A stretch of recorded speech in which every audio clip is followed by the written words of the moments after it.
Bismillahirrahmanirrahim. Assalatu wassalam ala asyrafil mursalin wa ala alihi wa ashabihi ajma'in, amma ba'd. Assalamualaikum warahmatullahi wabarakatuh. Mga kapatid Islam, nandito naman po tayo para magbigay ng Islamikong pagpapayo patungkol ito sa tinatawag nating pagkukusa. Opo mga kapatid, ang ating reliyon ay nangangailangan ng tinatawag na pagkukusa. Kasi nga ang Allah subhanahu wa ta'ala, hindi po tayo pinipilit ng Allah subhanahu wa ta'ala. Gusto niya na tayo po ay magkusang loob o kaya magtaos pusong pagsunod at paggawa ng mabubuti para kay Allah, na hindi ka pinipilit o kaya tinatakot o kaya nagpapakitang tao lamang. Dahil ang paniniwala at ang pagmamahal ay magkasama po yan.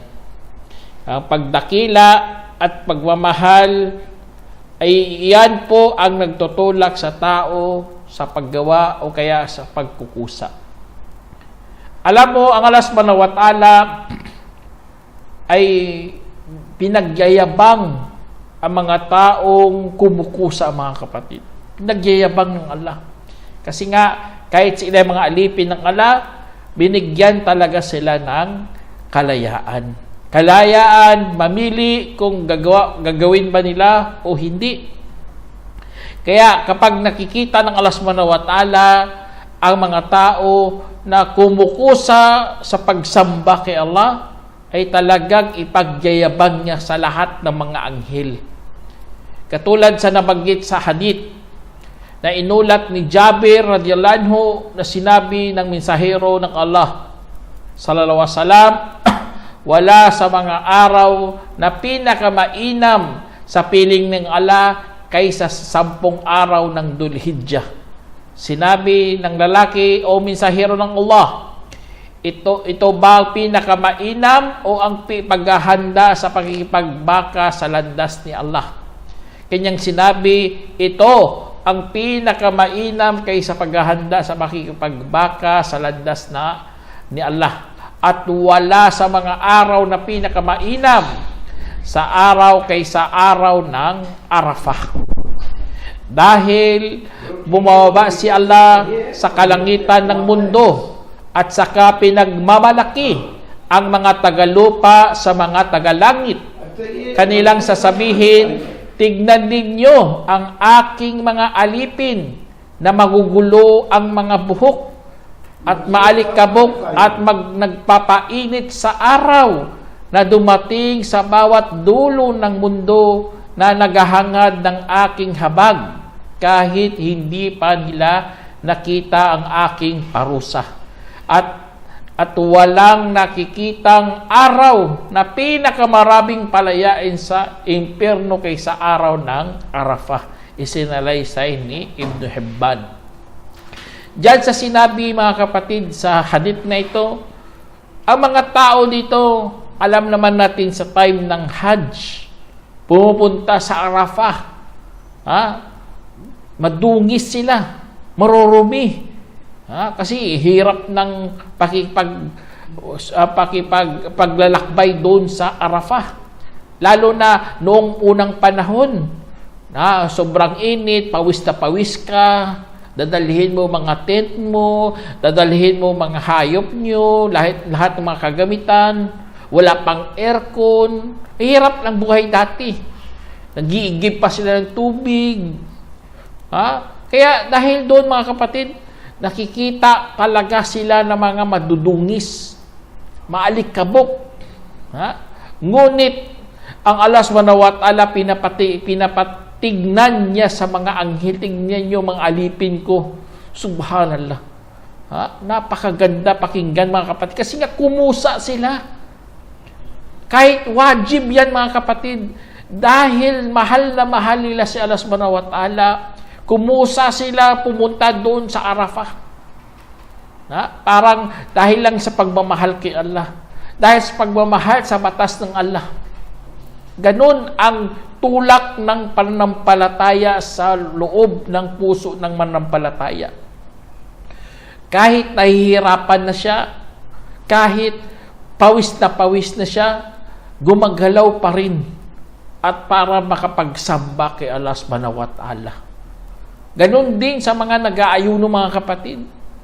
Sa mga nag-aayuno, kahit gutom na gutom ka na, pero kumukusa pa rin ipatuloy ang pag-aayuno. Kahit alam niya, nahihirapan na siya, pero ang kanyang pananampalataya naghatid sa kanya para makakuha ng gantimpala doon sa kabilang buhay, kumukusa siya. Kaya ang amoy ng bungangan niya ay mainam pa kaysa kay Allah, sa piling niya Allah, kaysa sa amoy ng pabango na musk. Kaya tingnan niyo mga kapatid, ganon na ganon ang gantimpala ng Allah. Kaya ang mga nananampalataya kay Allah, pinili mismo ng kanilang puso yan. Kaya nagiging pagkukusa na lang. Alam naman natin wajib mga ganito, mga wajib. Pero sila tumaas ang kanilang pananampalataya. Kailangan gagawin nila ito na mayroong kalugod-lugod kay Allah subhanahu wa ta'ala. Gagawin nila ito dahil sa pagmamahal kay Allah subhanahu wa ta'ala. Kaya kumukusa sila mga kapatid. Hindi sila katulad ng iba. Na iba gumagawa ng mga wajibat kasi nga nagtitiis sila. Dahil hirap na hirap sila. Kaya pero hindi mga kapatid kasi sila mga kumukusa, mga matataas na ang kanilang mga pananampalataya kay Allah. Ang mga wajib niyan, ginagawa lang nila para sa pagmamahal kay Allah subhanahu wa ta'ala. Kaya mayroong sinabi si Allah subhanahu wa ta'ala sa banal na Quran, inna fi dhalika la dhikra liman kana lahu qalbun aw alqas sam'a wa huwa shahid. Mayroong sinabi si Allah subhanahu wa ta'ala sa Quran, katotohanan sa mga ganito ay talagang paalaala para sa sinumang merong puso para sa kanya o nakinig ng maigi habang siya'y saksi. Kaya diyan sa sinabi ng Allah subhanahu wa ta'ala mga kapatid, ang mayroon siyang puso pala. Ang puso niya, pinili niya ang pagsamba kay Allah. Kumusa siya.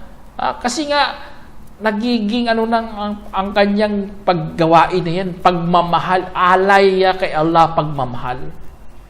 Kaya, nag-iiba mga tinatawag nating, nahigitan niya pa ang pagiging Muslim niya.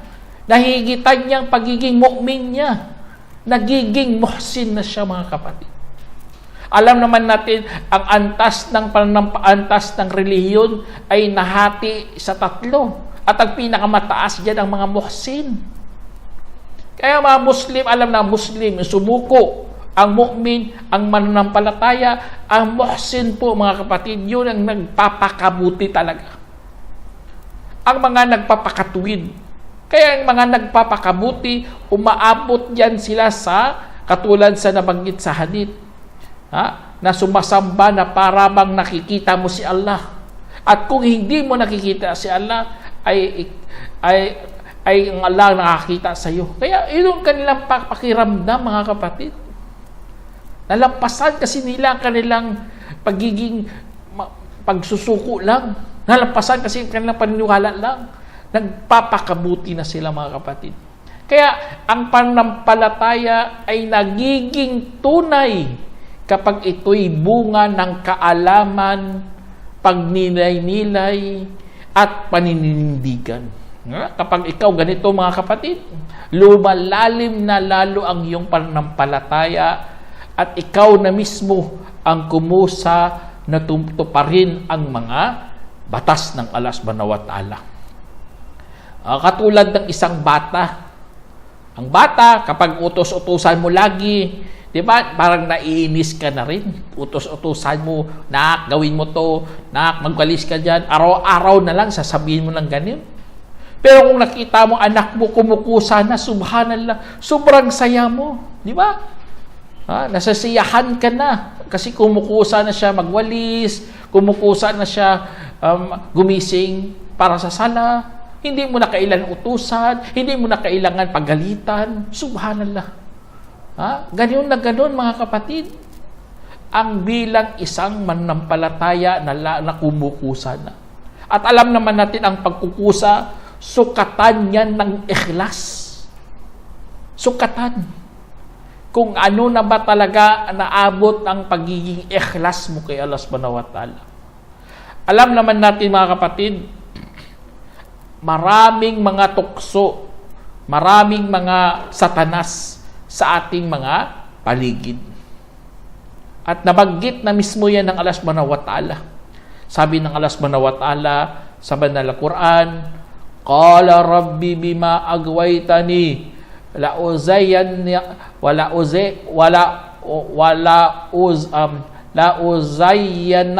lahum fil ardi la ughwiyannahum ajma'in illa ibadakal minhumul mukhlasin.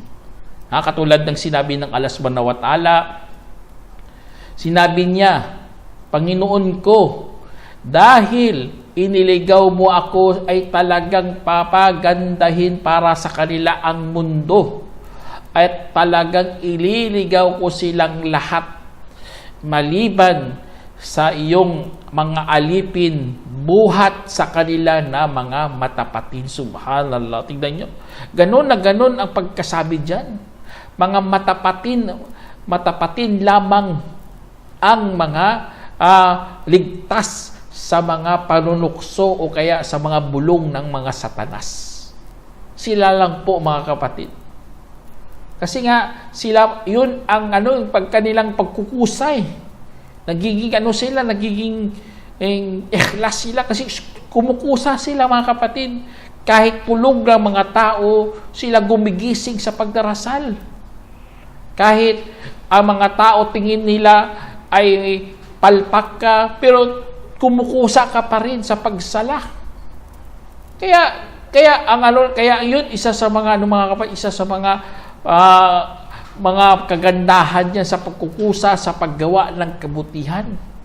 Kasi nga pati si kadugtong dito sa sinabi na Allah, sinabi niya, ito ang landasin na nanaayon sa akin na matuwid. Sa katunayan, wala kang kapangyarihan sa aking mga alipin maliban sa sinumang sumunod sa iyo mula sa mga naligaw. Kaya dyan sa sinabi ng Allah subhanahu wa ta'ala, ang mga naligaw, mga kapatid, yun ang mga hindi ikhlas sa pagsamba.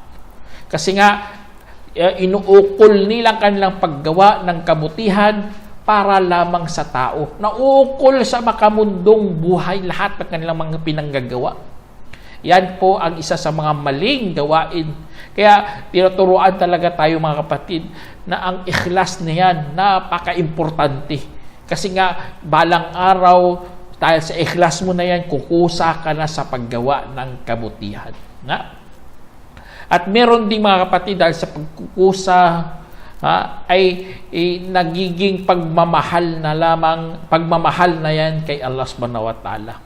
Meron isang hadith dito na an Anas ibn Malik ja'a rajulun ila Rasulullah sallallahu alaihi wasallam faqala inni uhibbu hadhihi surah aqul wallahu ahad faqala Rasulullah sallallahu alaihi wasallam hubbuka iyaha adkhalakal jannah. Sinabi na inulat ni Anas bin Malik radhiyallahu anhu na sinabi ng mensahero na merong isang dumating na lalaki sa mensahero sa wasalam at nagsabi, katotohanan aking minamahal ang kabanatang ito.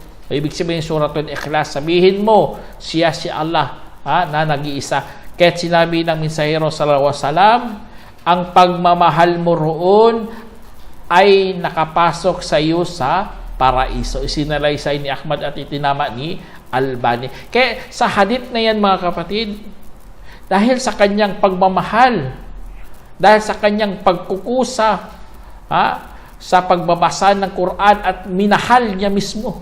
Tignan nyo, kumusa siya hanggang napamahal sa kabanata na ito. Anong regalo ng Allah subhanahu wa ta'ala? Papasukin siya sa paraiso.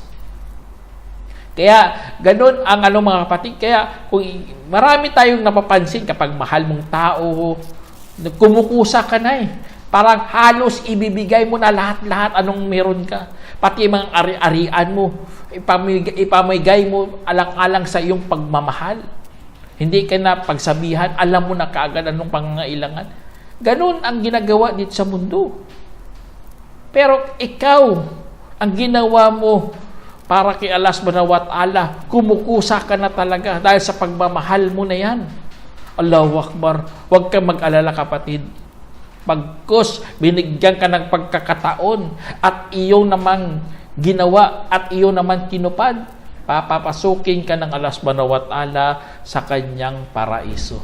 Kaya ang mga lahat ng mga kapatid, ang tunay na pananampalataya, sa totoo lang, hindi yan minamana. Hindi yan makukuha hanggang ito ay inaral mo at isinabuhay mo at saka isinapuso mo.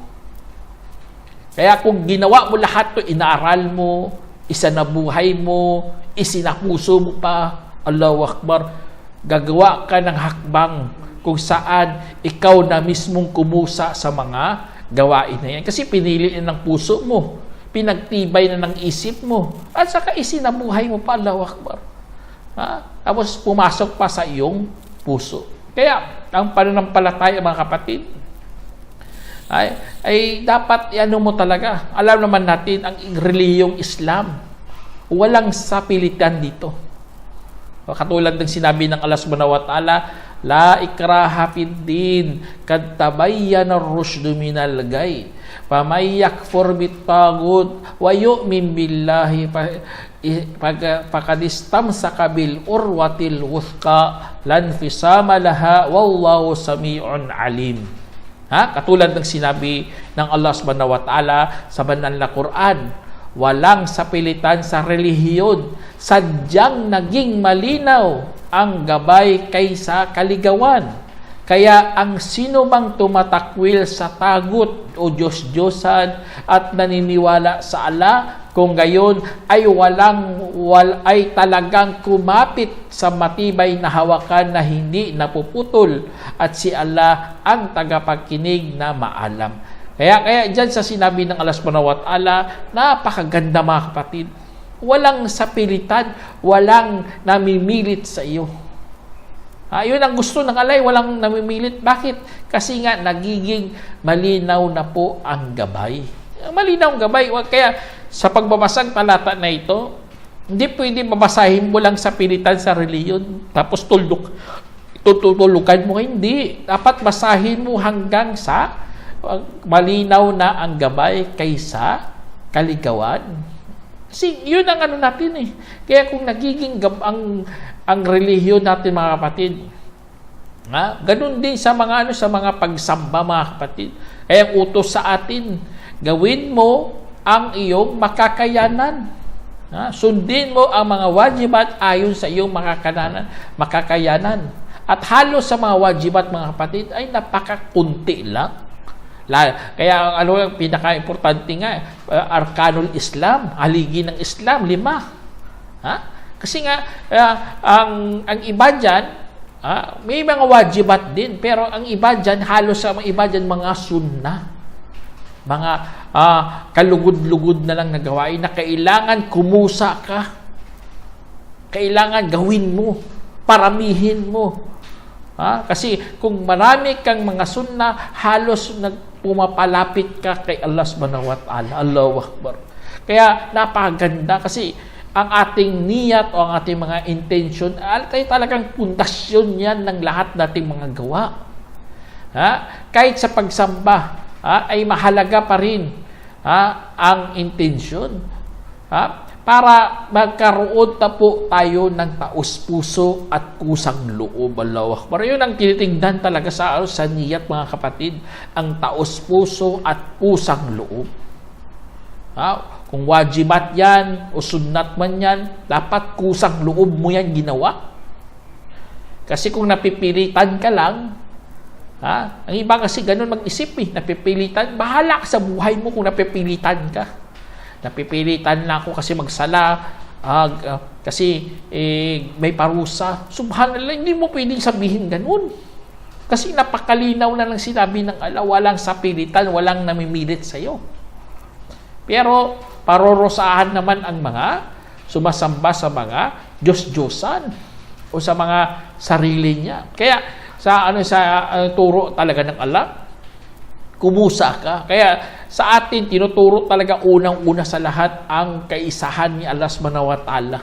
Kasi kapag natuto ka na sa kaisahan ni Allah subhanahu wa ta'ala at napamahal mo na sa sarili mo ang napamahal ka na sa tagapaglikha, Allahu Akbar, ikaw na mismo ang kukusa, mga kapatid. Kaya sa mga nagtuturo ng Islam, lalo na mga tinuturuan yung mga bago pa lang, turuan nyo silang turuan, mga kapatid. Huwag kayong maboring o kaya mabagot sa kanilang pagtuturo. Balang araw sila na mismong kumusa sa paggawa ng pagsamba. Ganun na ganun ang ating katuruan, mga kapatid. Ganun na ganun ang ating paniniwala. Ginagawa natin ito kahit walang nakakita, mga kapatid. Tingnan nyo ang mga kumukusa kay Allah subhanahu wa ta'ala. Gumagawa yan sila kahit walang nakakita. Katulad na lang ng pagbabasa ng Quran. Sa pagbabasa ng Quran, binabasa niya sa asar, duhur. Siyempre, maraming tao dyan, nakikita ka Pero sa mga kumukusa, mga kapatid, halos hindi sila nagbabasa sa mga ganitong oras, binabasa nila sa gabi. Kasi nga, gusto nila walang nakakita sa kanila. Yun ang kanilang pagkukusa, subhanallah. O kaya sa pagbibigay din. Sa pagbibigay, hindi halos nalalaman ng kanyang kaliwa kung ano ang binibigay ng kanyang kanang kamay. Allahu Akbar. Kaya, ganun ang kanilang pagkukusa, mga kapatid. Hindi sila napipilitan. Ang paghihijab din, subhanallah, meron nga akong nakitang interview. Bakit kayo naghihijab? Sabi ng babae, hindi kami napipilitan sa pagsuot ng hijab. Nagsusuot kami nito para sa pagsunod kay Allah. Ganon ang kanyang pagkusa, ganon ang kanyang pagkasabi, mga kapatid. Kumusa na siya. Kasi alam niya may takot sa Diyos. Hindi siya napipilitan. Kaya kahit maraming mga tukso, mga kapatid, nagagabayan pa rin ang kanyang puso. Allah, katulad ng sinabi ng Allah, ma asaba min musibatin illa biidnillah wa may yu'min billahi yahdi qalba wallahu bikulli shay'in alim. Katulad ng sinabi ng Allah subhanahu wa ta'ala, walang madatnan mula sa anumang sakuna maliban sa kapahintulutan ng Allah. At ang sino mang naniniwala sa Allah ay gagabayan ang kanyang puso at si Allah ang maalam sa lahat ng bagay. Tingnan nyo, ganun na ganun ang mga mananampalataya, mga kapatid. Nagagabayan sila kay Allah subhanahu wa ta'ala. Kaya ginagawa nila, nagtitiis na lamang sila kasama ng mga mananampalataya. Kasi gusto niya ipatuloy ang kanyang gawain. Kumukusa talaga siya kahit hirap na. Bumabangon sa sala, naghuhudo kahit napakalamig, kahit walang heater, kung ano pa dyan mga bagay na makakatulong sana sa kanya sa pagsamba, pero bumabangon pa rin siya. Ipinapapatuloy niya pa rin kasi nga meron siyang layunin na gustong makapasok sa paraiso at makita si Allah para maano niya na fulfill niya o kaya matupad niya ang kanyang pangarap na makita si Allah subhanahu wa ta'ala. Kaya sa totoo lang, mga kapatid, yan isa sa mga tumutulak sa Muslim para magkumusa. lalo na gusto niya makita ang mukha ng Allah, ay napakalaking faktor yan para gagawa ka ng kabutihan. Katulad ng pagkasabi dito ng Allah, innama nut'imukum liwajhillah la nuridu minkum jazaa wala syukura inna nakhafu min rabbina yawman abusan kamtarira. Katulad ng sinabi ng Allah, tanging pinapakain namin kayo para lamang sa mukha ni Allah. Hindi namin hinahangad mula sa inyo ang anumang pabuya at ni pasalamat. Tunay na kami ay natatakot sa aming Panginoon sa araw ng pagsimangot na may paghinagpis. Tingnan nyo. Tingnan nyo mga kapatid, napakaganda pagkasabi dito. Ganun ang sasabihin ng mga manampalatay sa araw paghukom. Ay hindi pala sa araw dito sa mundo. Dito sa mundo. Ito sasabihin ng mga tao na kumukusa. Kasi nga, gusto niya makuha o kaya makita ang mukha ni Allah. Nananabik po siya kapatid. Kaya nagpapakain siya. Kumukusa siyang magpakain. Alam naman natin mga kapatid, may mga ang pagpapakain, may wajib, may mga sunnah. Ito, hindi ito wajib yung pagpapakain niya dito eh. Ano lang eh, kusang loob lang, subhanallah. Papakainin niya kay sinong-sino dyan. Hindi niya man kamag-anak, hindi naman tumira sa kanya 3 araw. Nagpapakain siya dyan. Tapos pinakain niya, hindi siya gusto makarinig ng pasalamat. Ang iba, subhanallah, nanglalait pa. Yung iba, nanglalait. Yung sinabi pa, hindi man lang nagpasalamat. Subhanallah, kung nabasa sana nila ito, ay talagang susundin nila ito eh. Tayo pala sa mga nagpapakain ng mga sunna, hindi natin hangad ang pabuya o kaya pasalamat. O kaya pagpupuri, o kaya tumaas ang iyong reputasyon. Hindi. Sa atin, hinahangad lang natin ang mukha ng Allah na sana makita natin sa araw na paghukom, na sana tanggapin nawa ng Allah subhanahu wa ta'ala. Kaya lakas talaga tumulak sa tao na kumusang ikhlas, mga kapatid. Ikhlas. Itutulak ka talaga eh. Kumusa ka. Ganon na ganon. Kasi kapag ikaw, isampol lang sa mga Muslim gumagawa ng mga wajibat, kailan magtiis. Pero may malampasan mo yan eh. Kapag ikaw nalulugod ka na, sumasamba ka na nga ng wajibat, pero nalulugod, subhanallah, mas mataas ka pa sa mga matiisin. At mayroon pang mas mataas pa sa mga nalulugod. Yun po ang nagpapasalamat. Yun pinakamatindi sa lahat. Sumasamba na nga ng mga wajibat, nagpapasalamat pa kay Allah subhanahu wa ta'ala. Lalo na sa mga dumarating na mga pagsubok sa buhay. Kumukusa na sila talaga, kapatid. Alam na nila yan. Kaya nagpapasalamat na lang sila kay Allah subhanahu wa ta'ala sa lahat ng mga nangyayari sa kanilang mga buhay. Kaya lahat ng mga pagmamahal, mga pagkatakot natin kay Allah subhanahu wa ta'ala, o ano pa dyan mga kapatid, ano na eh, yan ang mga tanda na tayo'y mga lumalago sa pananampalataya. Kasi nga kumukusa ka na, kapatid. Yan yung mayroong hadith dito si Prophet Muhammad Sallam. Bilang panghuli na ito mga kapatid, dito, sabi dito, in akhwafa ma akhafu alaykum ash-shirk al-asgar. Qalu, ya Rasulullah, ma-shirkul asgar? Qala ar-riya. Yaqulu Allah lahum yawmal qiyamah yawma yujazil ibada bil ibad a'malihim idhabu ila alladhina kuntum turauna fid dunya fanduru hal tajiduna indahum jazaa wa khaira. Sa hadith ni inulat ni Mahbub Ibn Labib na sinabi ng Propeta Salam, tunay na pinaka-kinatatakutan ko hinggil sa inyo ay ang maliit na shirk. Sila ay nagsabi, o mensahero ng Allah, ano po ang maliit na shirk. Sinabi niya, pakitang tao, sasabihin sa kanila ng Allah sa araw na kung saan gagantimpalaan ang mga alipin sa kanilang mga gawa. Puntahan ang mga yaong dati ninyong pinapansin sa mundo, pinapapansin nyo. At saka inyong tignan kung ano ang mahanap sa kanilang piling na ano mang gantimpala o kabutihan. Isinalaysan ni Ahmad at tinama ni Alban. Kaya tignan nyo, kapag ikaw nagpapapansin doon, nagre-react ka, nagpapansin, nagpapakitang tao ka sa tao na yun, uutusan ka pala sa araw ng paghukom. Puntahan mo yan. Meron ka bang nakitang kabutihan o kaya gantimpala sa kanya? Subhanallah. Napakasakit, mga kapatid. Parang Syirkul Akbar din eh.